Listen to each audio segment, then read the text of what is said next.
Hello, you multi-moonbeam musing mages, and thank you to Willem Killian for that malt mention introducing Ralphie Review 973 here in the Bothy. Not any old Bothy, by the way, there's plenty of Bothies out there, but this one is the Whisky Bothy.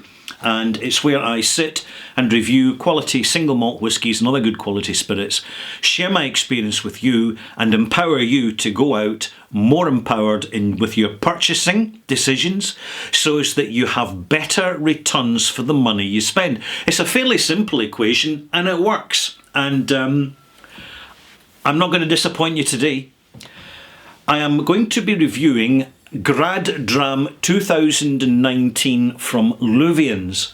Now, before I go any further, I need to introduce this to you because you will not recognise it unless you're in small shops in the east coast of Scotland in the Kingdom of Fife. Luvians is a small family-owned regional whisky bottling, whisky selling company. They sell whisky, wine, other spirits and assorted delicatessens. And it's a family-owned company still, and it tends to, when you walk through the door, it has a feel of non-corporate, which is so empowering and refreshing and encouraging. So the last time I was visiting in friends in St Andrews, which of course for all you golfers out there is the home of the Royal and Ancient golf course. I have trod on that turf quite a number of times now. And I was visiting friends, and naturally I'm going down the high street because it's full of curious shops and it's very medieval and oldie Scotland, oldie worldy. And I nip into the local whisky shop. Now, the most important local whisky shop in St Andrews is Luvians. There are others, but to be honest, I don't take them seriously. To be honest, that could have changed, but bear with me. And I had a wee browse round the shelves and I said to the delightful, helpful and friendly chap behind the counter when he says, "Oh, hello Ralphie," obviously recognised me, don't know how, don't understand that, but anyway. He said, "Can I help you?" And I said, "I'm just having a wee browse." So I continued to browse round the shelves while he was serving another customer, and so I better just pour a dram now because I'm getting in the mood for this. And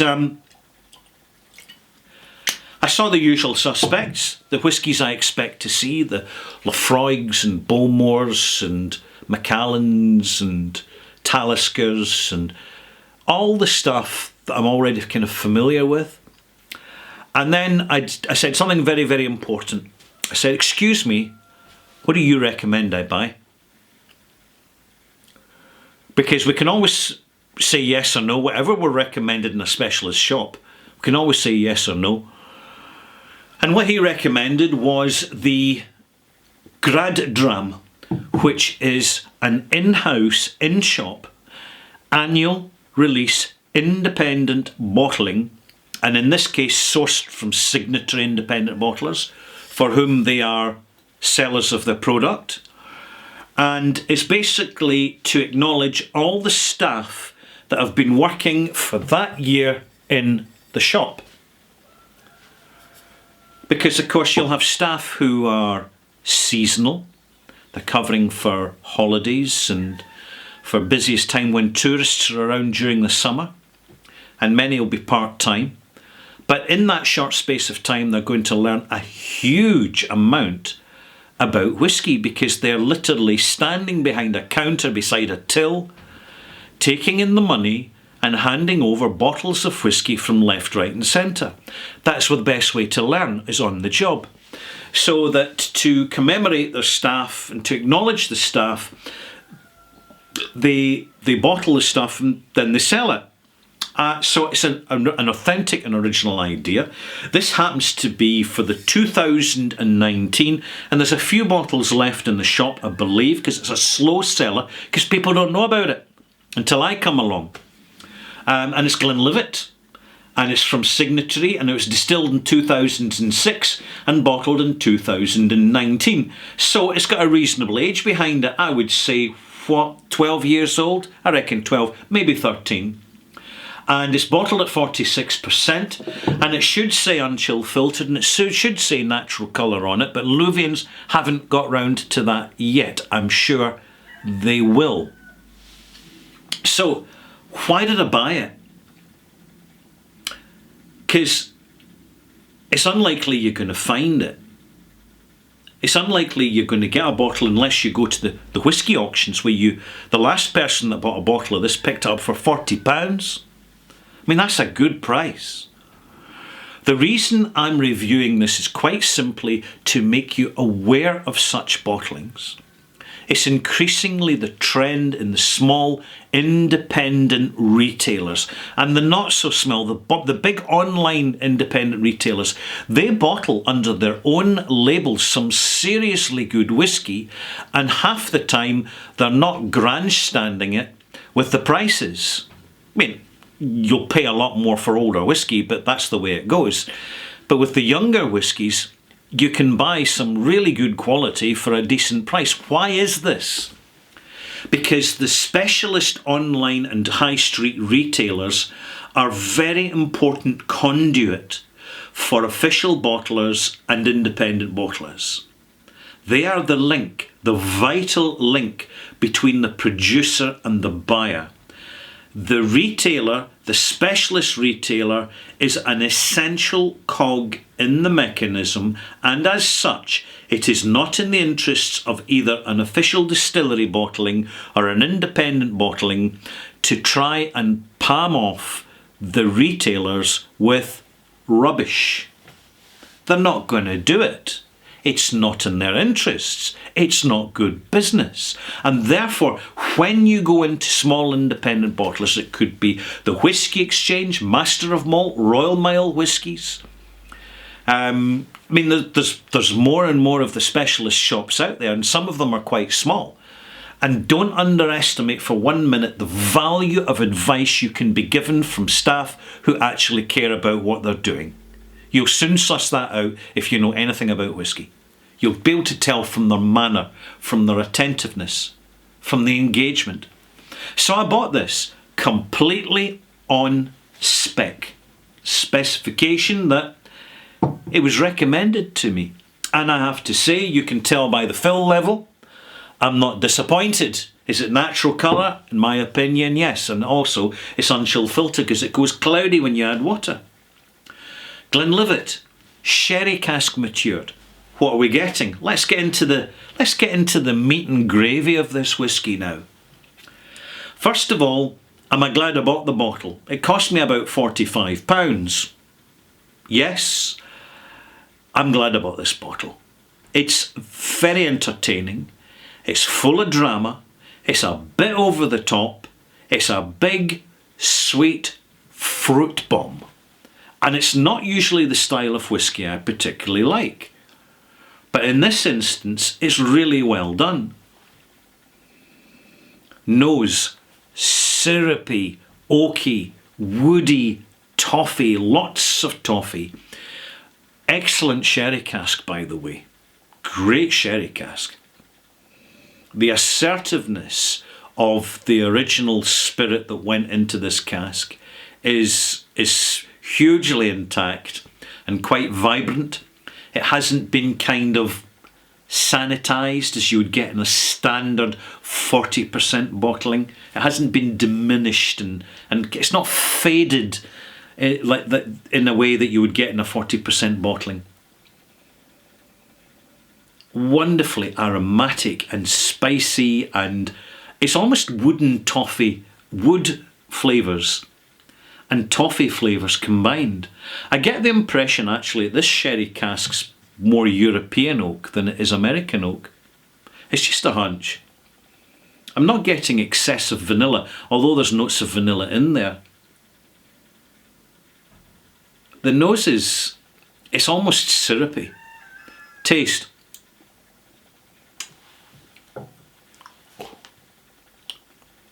Give me a minute. Enormous sweet and sour. Baked apple, toffee, vanilla butterscotch. It's not isolated vanilla. It's vanilla with a very rich, almost toasted butterscotch moment. Some reasonable, slightly reduced cereal grain notes, as you would expect from Glenlivet, because of the highness of their yield they get out of the stills. But first impressions are very positive. Super clean sherry cask. Wonderfully clean. I'm going to add a drop of water. 46%. It'll take it with ease. Full 5 millilitres.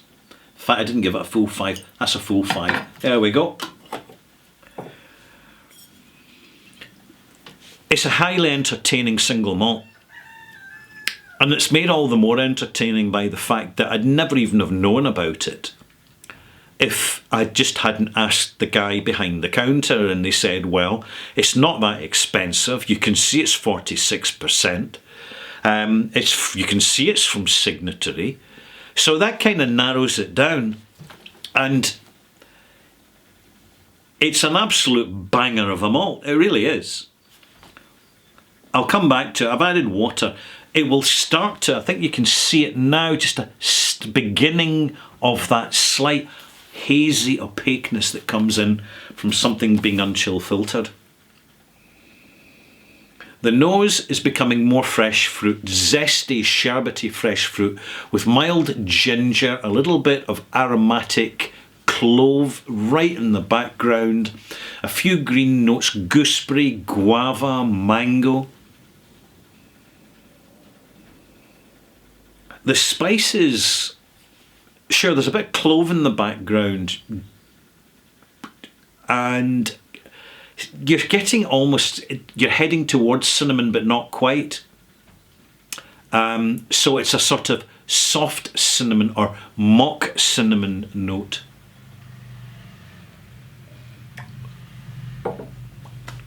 The water greatly extends the palate vent. Softer in the arrival, and now stretching more positively with gooseberries, cranberries through the development towards the finish, where there's a light, soft sucrose creaminess accompanied by some soft vanilla, some sprinkly, zesty, sherbety tannins into the finish, and a soft, lingering fruit note as it starts to fade, slightly appley, as you would expect from Glenlivet. It's a real summertime fruit bomb type whiskey. It's not a sherry monster, because the sherry's not calling the shots here. The sherry is too reserved and too polite, but it's also assertive, and it has bonded spectacularly well with the Glenlivet, which of course is being presented to the customer at a higher calibre at 46%. And I would suspect that this is full-term maturation from the spirit, from birth, in one cask, the full distance, and you get that sort of, that connectivity that you get when it's been one cask, one single malt for the full duration. There's no confusion there that you sometimes get with other whiskies which have been double matured or extended matured or additionally matured, and then they've not said a word about it. Or they have told you, and then you're just wondering, well, where's the real event then? What mark will I give this? I'm going to give it a good mark. As you know, my marks are kind of reduced.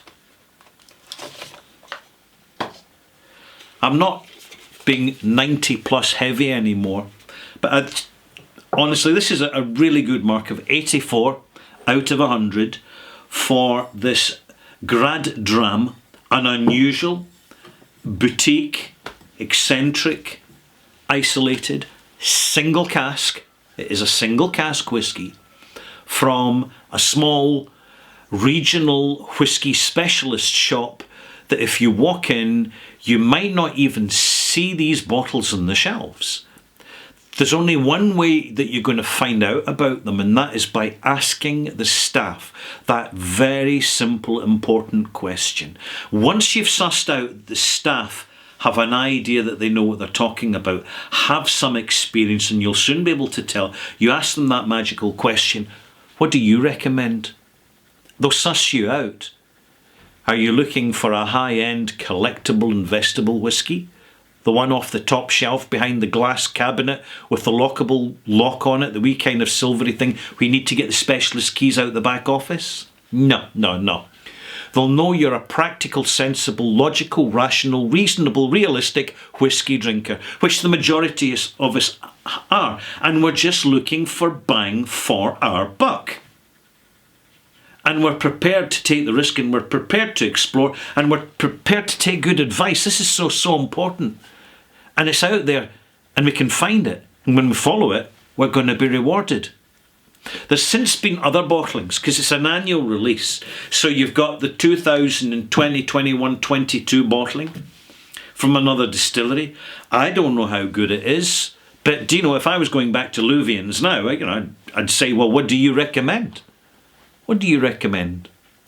And if they care about their job and they want to do their best to keep their customers right, if it was really bad, they wouldn't recommend it. But they probably will, because they've got a hand in actually obtaining it and getting their label on it. They've got a sense of pride in it.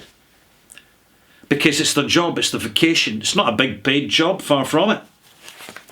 Many jobs in the whisky industry are not well paid unless you're quite a senior level. At which point you're paid, my goodness, you're paid a huge amount of money, probably more than you're worth. It's just an opinion, hey? Still legal. Not banned them yet completely. Not completely. I'm Ralphie. I hope you've enjoyed this. This has been a Ralphie Review. Yes, it is. And if you pop back again for Ralphie Review 973 extras, I'll be talking about brains. Yeah. Now you'll be wondering, what on earth does Ralph have? What's brains got to do with whisky? Don't tell me they've started hanging sheep brains inside of copper stills to get that wonderful umami texture into the distillate. This new higgledy-piggledy novelty nonsense that, the drinks industry globally can occasionally come up with as they seek to reinvent the wheel by making it square. Bye.